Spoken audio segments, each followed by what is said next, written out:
This is my garden in Woodbury, New Jersey that I planted in the summer of 2016. It's been just about 4 years to the day since I planted this, so I thought I'd do this video to update it. This is a Birmingham palm that we're looking at.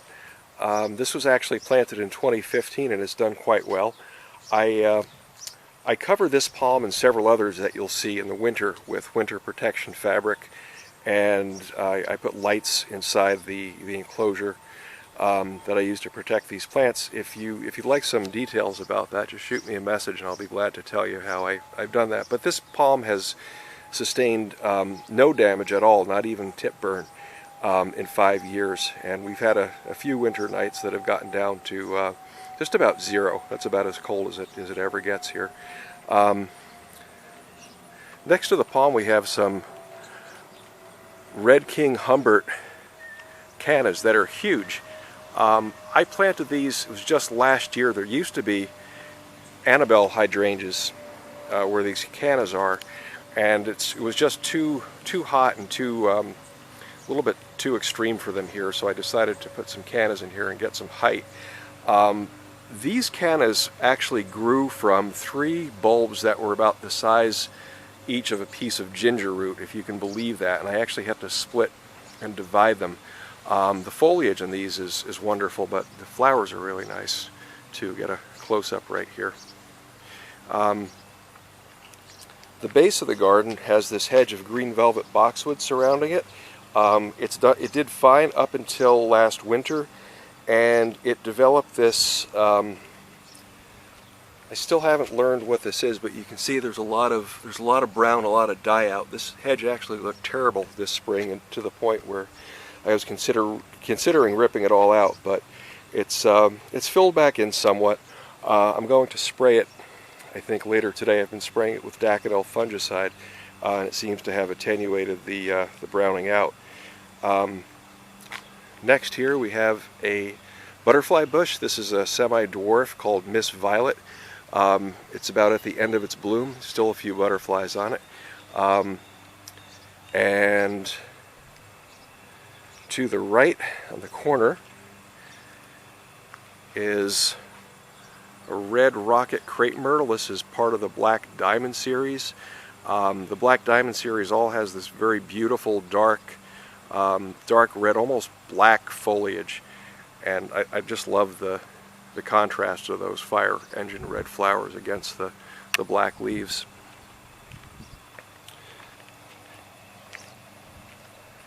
At the base is some liriope. This is silver dragon. This liriope is silver dragon. It's not the common variegated variety of liriope. That one is much more yellow. The variegation is more creamy yellow. This is a really nice white variegation, especially in the shade. It washes out a little bit in full sun.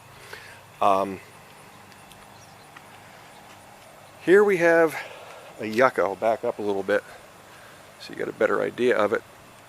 You see that main center stalk is really leaning. I've tried to stake it up a few times. I think I'm going to have to cut that center stalk though, because it just wants to pull out of the ground at this point. This is a Spanish dagger yucca. These are the ones that you would see driving down, say, the Outer Banks in North Carolina and all the way down into Florida.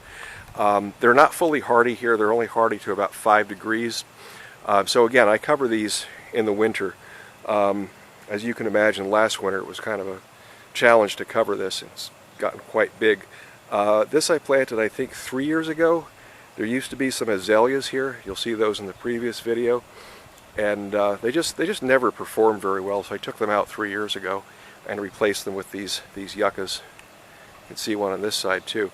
The right side of this garden, basically, it's just a mirror image of the left side here. Same plants in the same places. At the base we've got some red drift roses. This first one is pretty much entirely covered up by that yucca. These are nice. They really need to be cut back though. I've cut these back once already this year.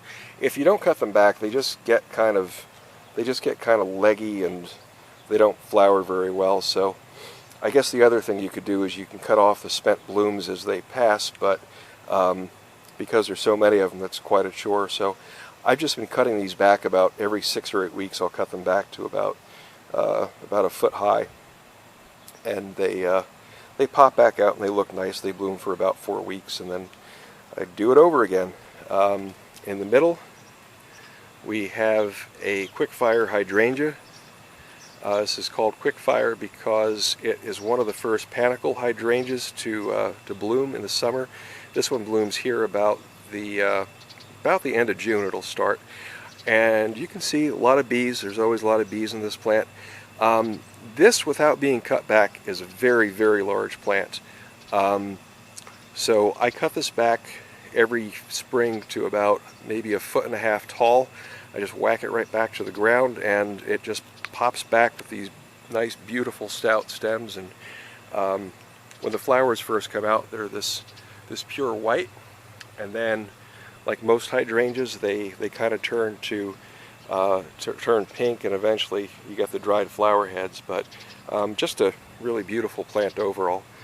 And here we have a camellia. This one is, I believe, April Remembered. It's supposed to be pink, but every year the flowers turn more white with streaks of pink in them. Very bizarre coloration, kind of like the Tulip Mania tulips from the, if you've ever seen drawings of those, the Tulip Mania tulips from the 17th and 18th century that were caused by a virus, I believe. So I'm not sure why the flowers aren't stable. The plant itself is beautiful. The flowers are nice, they're just very odd. We have a climbing hydrangea here, which has really done its job covering up the kind of ugly brickwork on the house. As you can imagine, this is a lot of work.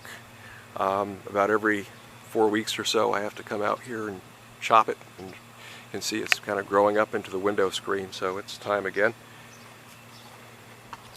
And here we have a sable minor, dwarf palmetto. This is the first year that this has flowered and fruited. You can see that there are some berries on this plant that will eventually turn black. They're green now. Again, I cover this in the winter, and again, it's really had no damage at all in the 4 years it's been here. It did have scale one year, but I treated it with a systemic, and I haven't had any problems since. Same thing on this side, same plants, same places pretty much. Roses are blooming a little better on this side because they get a little more sun. This yucca's not quite as tall. Just going to go out in the street for a second and get the broad view of the garden. My neighbor's hydrangeas make a nice backdrop for it too on the left side. As we come through the gate here, actually before we go through the gate, I've got this needle palm in the corner here. This has grown quite well and quite quickly for a needle palm. If you look at the original video from 4 years ago, it was only about 1 foot high. Again, I protect this. I probably don't need to. This is the hardiest palm in the world, so reportedly hardy down to -20 Fahrenheit. In the corner here behind the gate, I have a Van Hoot spirea. A lot of the plants here behind the gate are things that I salvaged from other yards, from landscaping projects, jobs that I did. This fills in nicely. It's got really nice white flowers, small white flowers in the spring. The rest of the year is just kind of there. Some white-flowered hardy ginger, and look at this. This is the first time I've noticed this. It looks like it's just about to flower. Right there is a flower bud. I didn't even see that yesterday. These are new. I got these from a garden center in Virginia on the eastern shore, and these are reportedly hardy to like zone 7A, 7B, which is right about where we are here. We'll see how they do this winter. My friend Joe at Triple Oaks Nursery in Franklinville tells me that these should be just fine. I'll I'll rake some leaves over them once they die back in the fall, and that should keep them warm enough. They're right next to the house, so they should be fine here. Kind of made a hedge of this Woodbury black fountain grass. This is a nice grass. It can be invasive though. It gets really nice spikes of very dark black seed heads very late in the summer, really in the fall, around the end of September, beginning of October is when it's really at its best. It's got a nice fall color too. Once it frosts, it's a nice yellow. Here's another black diamond crepe myrtle. I just planted this year. This one is called Black Diamond Pure White. I think there's just a little bit of pink in the flowers. This one eventually should be just about the same size as the ones I planted by the street. It should get to about 12-15 feet or so eventually. It'd be nice to kind of fill in this big open space on the side of the house.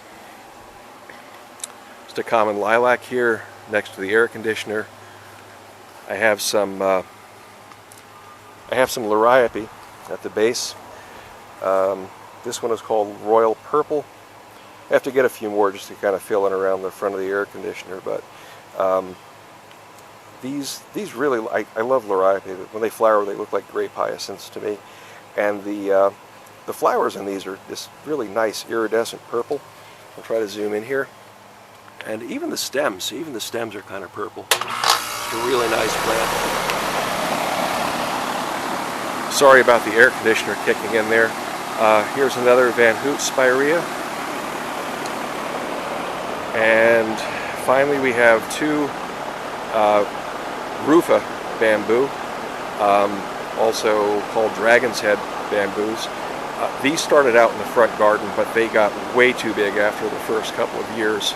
I think these were where the butterfly bushes are now, and they really serve a much better purpose back here. I've got this kind of ugly enclosure for the hot tub that my neighbor very graciously gave us. So these kind of cover that enclosure up really well. And that's it. So hope you've enjoyed the video, and hope you've enjoyed seeing the progress from 4 years ago. If you have any questions, shoot me an email and I'll get back to you. Thanks for watching. Bye-bye.